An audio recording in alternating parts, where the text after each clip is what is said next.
Welcome to our new program today. We're going to jump right in and talk about fixing those tiny little things in your English that honestly make a huge difference. All right, let's get into it. You ever have that feeling? You know, your grammar is pretty solid, you've got a good vocabulary, but something just feels off when you speak. Like it's not quite clicking?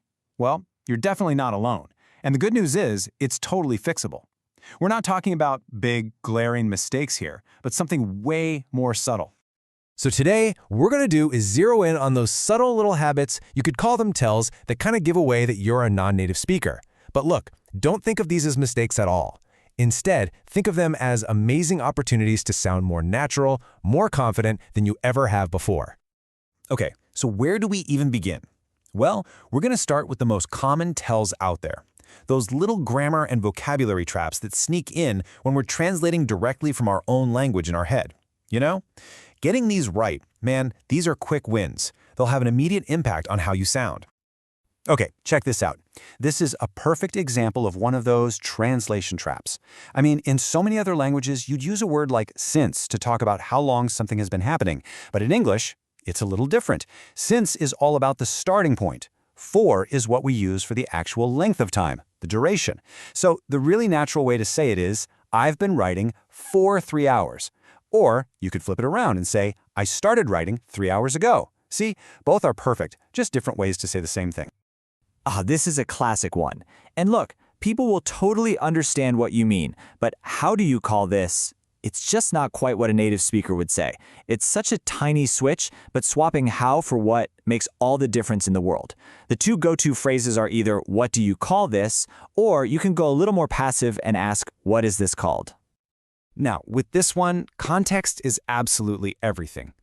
It's not grammatically wrong or anything, but in modern English, it can come across as super formal, maybe a little old-fashioned, and sometimes in an email, it can even sound a bit passive-aggressive, you know?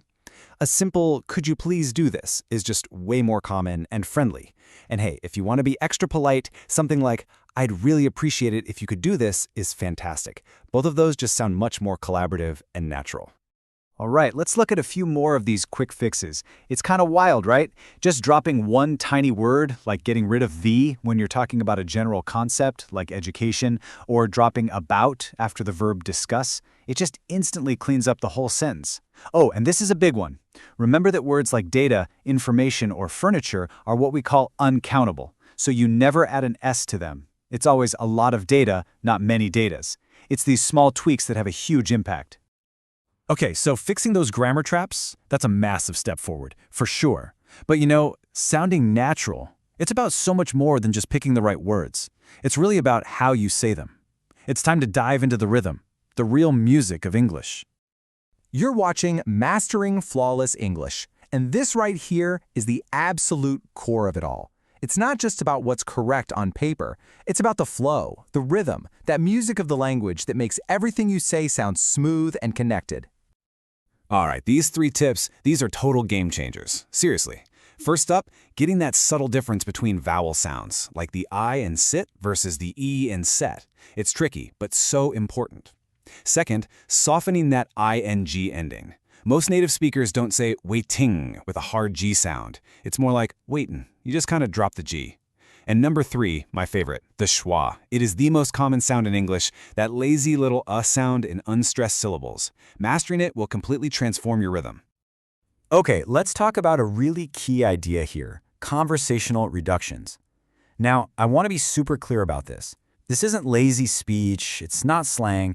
These reductions are a fundamental, crucial part of the rhythm of everyday spoken English. It's what allows us to connect our words and speak smoothly.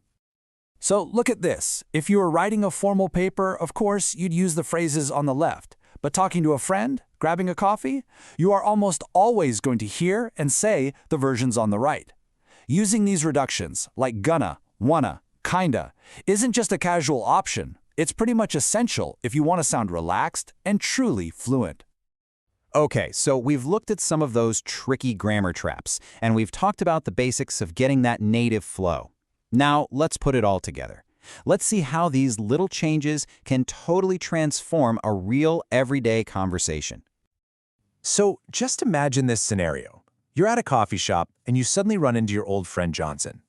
We're going to look at 2 different ways this conversation could go, and you'll see for yourself the incredible difference these little fixes can make. We're going to break this down into 3 simple steps. First, we'll hear the problem, the slightly awkward version. Then we'll pinpoint exactly what the tells are. And finally, we'll hear the smooth, natural, native-sounding fix. You ready? Let's do it. All right, so here's our before conversation. Now, it's perfectly friendly, right? You can totally understand what he's saying, but just listen closely to the phrasing. It feels a little stiff, a little unnatural, doesn't it? That's because it's packed with a few of those traps we've just been talking about. Okay, let's break this down. First, hello dear. Depending on who you're talking to, that can sound, well, a little strange or maybe too familiar.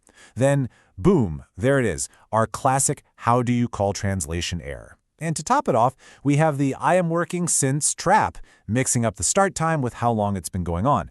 All 3 of those tells are squeezed right into this one tiny exchange. But now, listen to this. This is the after version. The meaning is 100% the same, but the feel, the flow is just worlds apart. It's smooth, it's natural, and it uses really common, friendly expressions like long time no see. And that right there is the transformation. It's the difference between just being understood and actually truly connecting with someone. So, we've gone through all of that. What's the one big thing you should take away from all this? What's the most important point to remember? It's really this, making that leap from just being fluent to sounding truly native. It's not about memorizing 1,000 new vocabulary words. It's all about being aware of these little, specific tells and just practicing them. And I promise you, this is a goal that every single one of you can absolutely achieve. So, I've got a question for you. Which of these tips really hit home for you? Which one made you go, I do that? Are you going to focus on fixing that since versus for trap? Or maybe you're excited to start playing around with those reductions like gonna and wanna? I'd love to know. Drop a comment below and tell us. And hey, one last thing. If you found this explainer helpful, it would mean the world to us if you could take a quick second to like, subscribe, and maybe even share it with a friend who's also learning. Your support really does help. It tells YouTube that this is good stuff, and it helps us reach a bigger community of learners just like you. And that means we can keep making more of these. So thank you so much for watching.